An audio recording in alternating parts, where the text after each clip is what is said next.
Hi అండి. నేను మెనోరా. Welcome back to my channel. ఈరోజు హెల్తీ అండ్ టేస్టీ సలాడ్ చేస్తున్నాను. దీనికి కావాల్సిన పదార్థాలు, తయారు చేసే విధానము ఇప్పుడు చూద్దాము. ముందుగా స్ ఒక గ్లాసెడు శనగలు తీసుకొని 6-8 గంటల పాటు నానబెట్టుకోవాలి.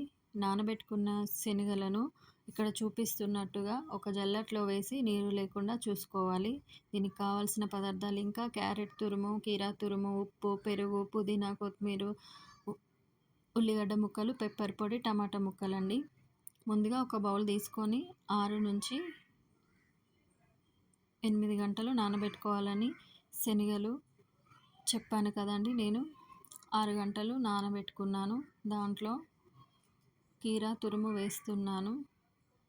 కీరా, క్యారెట్ తురుము కాకుండా వాటిని చిన్న ముక్కలుగా కట్ చేసి కూడా వేసుకోవచ్చండి. నేను మాత్రం సన్నగా తురుముకున్నాను. క్యారెట్ తురుము వేసిన తర్వాత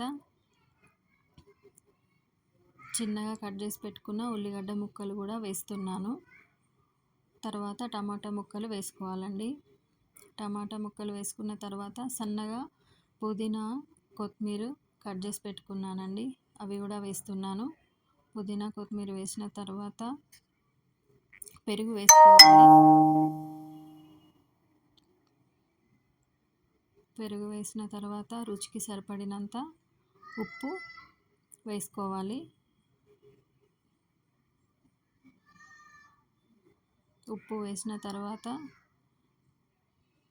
కొంచెం పెప్పర్ పొడి వేసుకోవాలి. ఒకదాని తర్వాత ఒకటి వేసుకోవాలి. ఇవన్నీ చక్కగా కలిసే విధంగా కలుపుకోవాలి.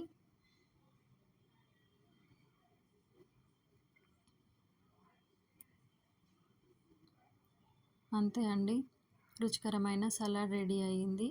దీంతో పాటు బాయిల్డ్ ఎగ్ కూడా తీసుకుంటే బాగుంటుంది. ఓకే అండి, ఈ వీడియో కనుక మీకు నచ్చితే నా ఛానల్ని సబ్స్క్రైబ్ చేయండి, లైక్ చేయండి, షేర్ చేయండి.